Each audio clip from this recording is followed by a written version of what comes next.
Bismillahirrahmanirrahim. Assalamualaikum warahmatullahi wabarakatuh. Adik-adik semuanya dan juga sobat-sobat Kang Abbas, ngaji yuk. Adik-adik dan sobat-sobat Kang Abbas, apakah di antara adik-adik ada yang takut dengan ular? Atau takut dengan singa? Atau juga mungkin ada di antara adik-adik yang takut dengan tikus ataupun kecoa? Tapi apakah juga di antara adik-adik dan juga sobat-sobat Kang Abbas ada yang takut dengan hantu, pocong, suster ngesot, suster lari, dan lain sebagainya?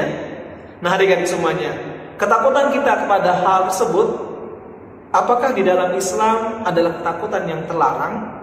Ataukah ketakutan yang bisa diterima dan dianggap satu hal yang biasa adik-adik? Kalau gitu kita akan bahas adik-adik semuanya ya. Dan juga sobat Kang Abbas, apakah ketakutan-ketakutan kita tersebut itu takut dengan hewan, takut dengan binatang yang mengerikan, binatang yang mematikan, atau binatang yang terlihat sangat tidak enak dilihatnya adik-adik? Karena banyak orang-orang yang takut melihat binatang bukan karena hewan tersebut mematikan ataupun berbahaya, tapi karena hewan tersebut menjijikan adik-adik. Ataupun juga orang-orang yang takut kepada tadi hantu, pocong ya, dan juga berbagai macam nama-nama hantu yang ada di Indonesia. Nah, kalau gitu kita bahas. Tapi sebelumnya kita mulai dulu adik-adik dengan memuji Allah Subhanahu wa taala dengan pujian yang indah. Karena adik-adik, sesuatu yang indah itu adalah memuji Allah Subhanahu wa taala. Jangan pernah adik-adik melupakan ataupun melalaikan dari memuji Allah Subhanahu wa taala. Baik, kita mulai adik-adik.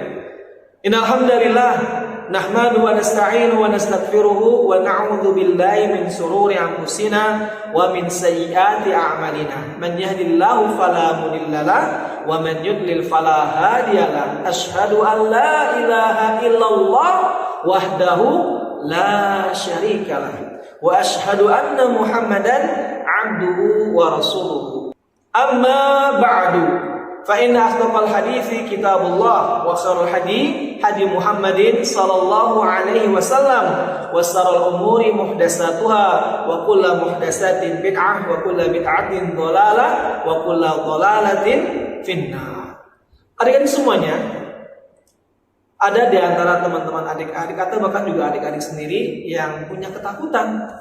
Ada yang takut dengan hewan, seperti tadi adik-adik, ada yang takut dengan ular, takut dengan buaya, takut dengan singa, dengan harimau, bahkan dengan kucing, dan juga ada yang takut dengan kecoa adik-adik ya, binatang yang kecil tersebut.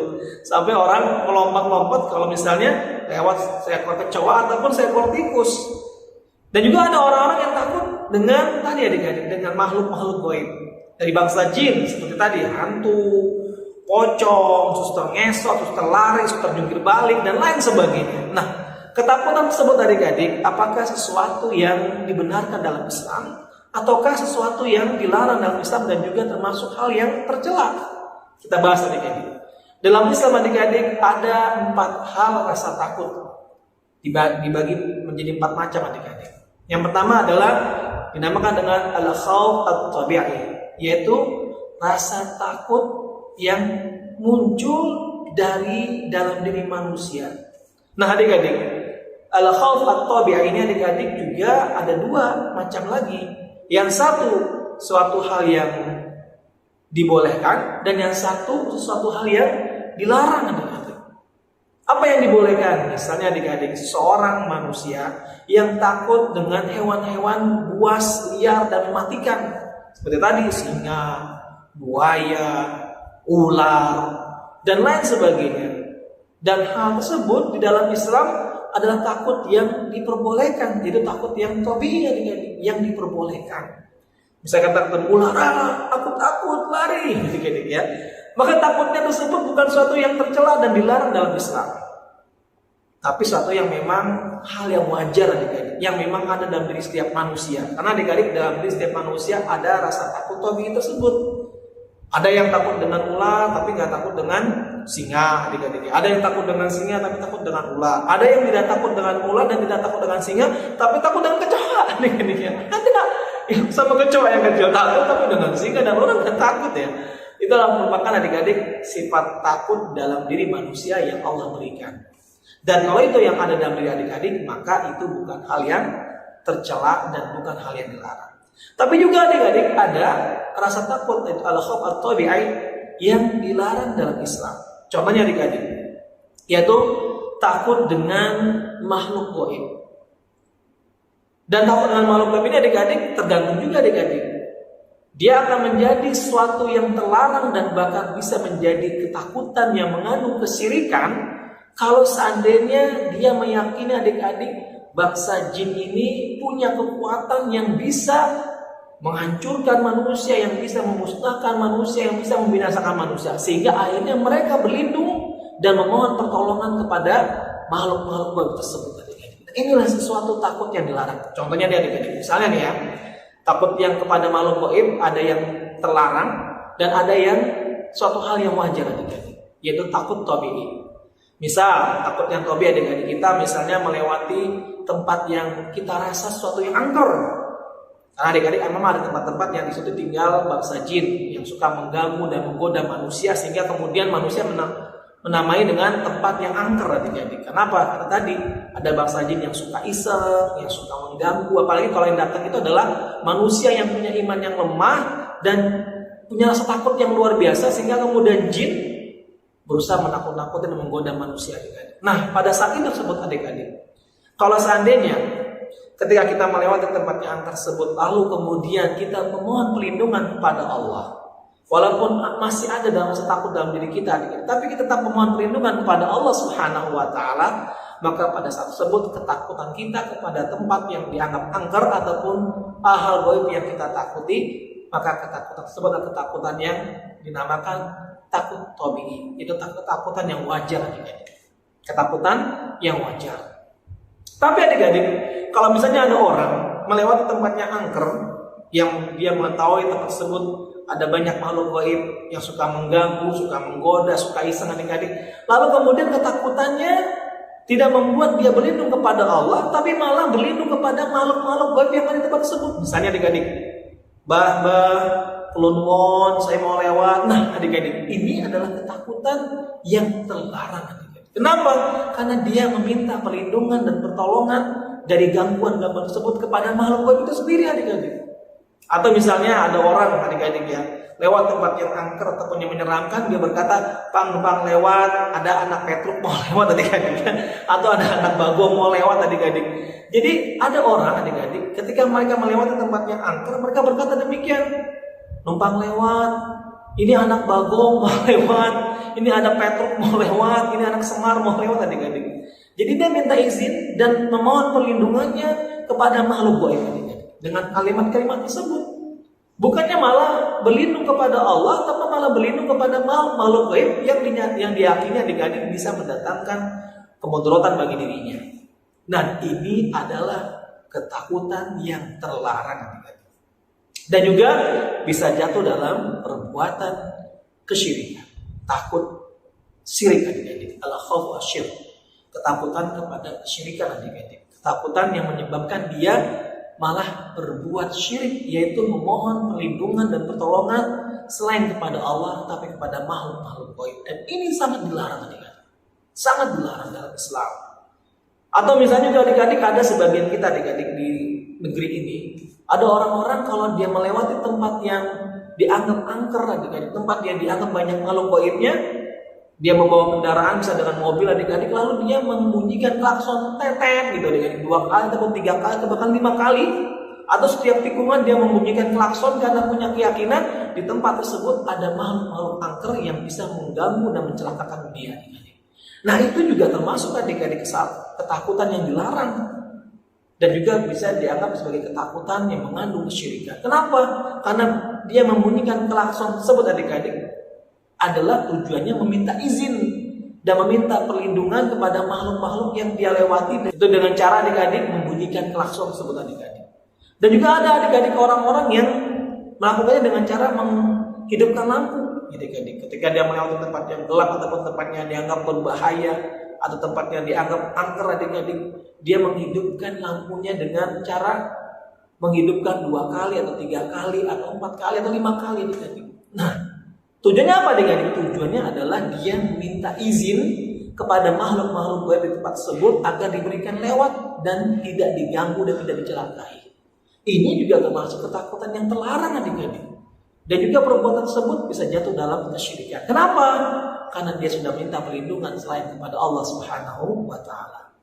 Yang benar adalah adik-adik, ketika kita melewati tempat yang angker, tempat yang kita anggap banyak gangguan dari makhluk-makhluk gaib yang tidak terlihat oleh mata kita adik-adik, adalah kita memohon perlindungan kepada Allah Subhanahu wa Ta'ala.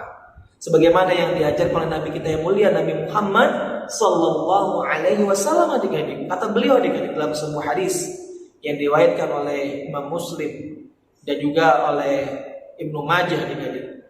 Kata Rasulullah sallallahu alaihi wasallam, qala Rasulullah sallallahu alaihi wasallam, man nazala manzilan, barang siapa yang singgah di suatu tempat, thumma qala, kemudian dia berkata, a'udzu bikalimatillahi tammati min syarri ma khalaq, aku berlindung kepada kalimat-kalimat Allah yang sempurna dari segala kejahatan yang dia ciptakan. Maka kata Rasulullah, lam yadurruhu syai'un, maka dia tidak akan ditimpa kecelakaan ataupun tidak akan menimpa kepadanya keburukan adik-adik. Hatta sampai yartahila manzili dzalika, sampai dia pindah atau meninggalkan tempat tersebut. Lihat adik-adik. Ya, kata Rasulullah, kalau kita lewat tempat yang kita anggap angker ataupun tempat yang dulunya pernah dibinasakan oleh Allah sebab karena mereka berbuat kedurhakaan kepada Allah adik-adik, misalnya tempat-tempat yang kita pernah mendengar dulu tempatnya pernah diazab sama Allah Subhanahu wa Ta'ala, dan ketika itu kita ingin melewati tempat tersebut, maka kita mohon perlindungan kepada Allah dengan doa tersebut adik-adik. Dan yakin adik-adik, tidak ada satupun yang mampu mencelakakan kita. Makhluk apapun adik-adik, bangsa jin ataupun yang lainnya tidak akan mampu mengganggu kita. Kenapa adik-adik? Karena yang melindungi kita adalah Allah Subhanahu wa Ta'ala langsung yang menciptakan makhluk-makhluk tersebut adik-adik. Jadi adik-adik, kalau kita melewati tempat yang angker ataupun kita bisa ketakutan ya adik-adik ya, dengan tempat yang kita anggap memiliki aura adik-adik, aura atau hal-hal yang seakan-akan membuat bulu kuduk kita merinding adik-adik, jangan takut adik-adik, tapi berlindunglah kepada Allah Subhanahu wa Ta'ala dengan doa yang tadi yang disampaikan oleh Rasulullah yang bunyinya a'udzu bikalimatillahi tammati min syarri ma khalaq. Aku berlindung kepada kalimat-kalimat Allah yang sempurna dari segala keburukan yang Dia ciptakan. Lihat adik-adik. Ini yang diajarkan oleh Rasulullah. Jadi bukannya dengan membunyikan klakson ataupun menghidupkan lampu ataupun dengan berkata ulon bah numpang lewat, itu tidak dibenarkan adik-adik ya. Apalagi dengan kalimat pang numpang lewat, ini anak bagong lewat adik-adik, ini anak Petruk, anak Semar adik-adik mau lewat, itu bukanlah yang diajarkan oleh Rasulullah SAW dan bukan termasuk yang diajarkan di dalam Islam. Kemudian adik-adik, takut yang kedua adalah takut yang sifatnya dinamai dengan takut yang haram adik-adik, atau takut maksiat. Apa itu adik-adik? Yaitu ketakutan seseorang untuk melakukan suatu kebaikan, dan ketakutan yang dia menyebabkan meninggalkan kebaikan, bahkan adik-adik ketakutan tersebut malah menimbulkan atau dia melakukan dari keburukan adik-adik. Contohnya apa nih? Contohnya gini adik-adik, ada orang yang dia tidak mau memakai baju gamis adik-adik, peci ya, karena takut nanti dituduh oleh orang-orang dia adalah kelompok teroris. Apa sih teroris itu kan Mas? Itulah adik-adik yang melakukan kerusakan di mana-mana adik-adik, yang membom sana, membom sini, yang membunuh orang-orang yang dapat perlindungan dari negara ini adik-adik. Maka itu adalah orang-orang yang salah adik-adik. Nah, mereka orang-orang yang salah ini punya ciri-ciri yang sama, pakai gamis, kemudian berjenggot, pakai peci adik-adik ya. Akhirnya ada orang-orang yang takut kalau dituduh sama dengan mereka, dia tidak mau pakai gamis, tidak mau pakai peci, bahkan tidak mau berjenggot adik-adik ya, jenggotnya dipotong karena takut dituduh teroris.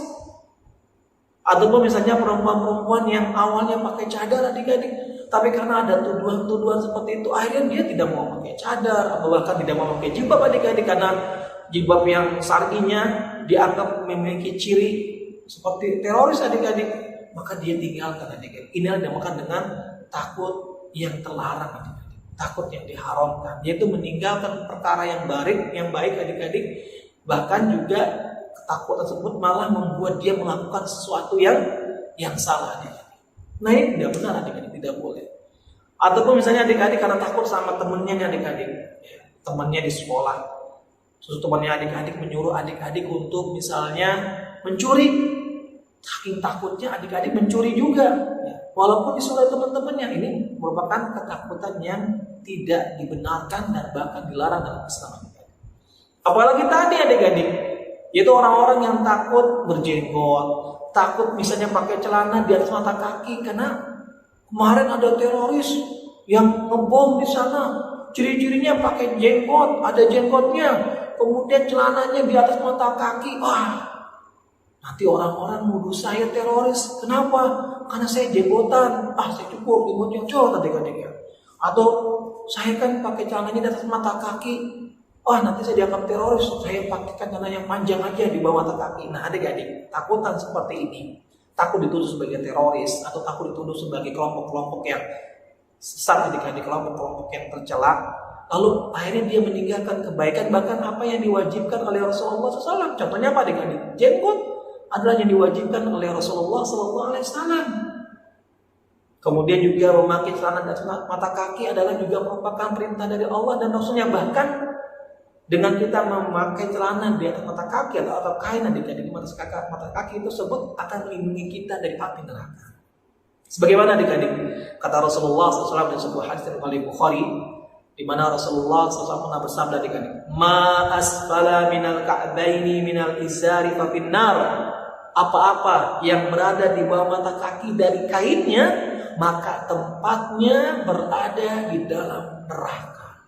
Tuh lihat adik-adik, orang yang memakai pakaian bawah mata kaki, maka itu akan menjadi sebab dia nanti kelak dibakar dalam neraka. Na'udzubillah. Tapi kok ada karena takut dia malah pakai celana atau kain di bawah mata kaki karena takut dianggap teroris.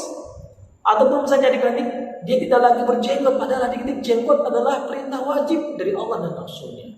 Sebagaimana adik-adik kata Rasulullah dalam sebuah hadis dari Imam Muslim adik-adik, di mana Rasulullah SAW bersabda, "Khaliful musyrikin," selisilah orang-orang musyrikin, "ahfus syawarib," yaitu adik-adik memotong kumis, wa auful liha, dan memanjangkan atau membiarkan jenggotnya tetap tumbuh. Itu dia adik-adik.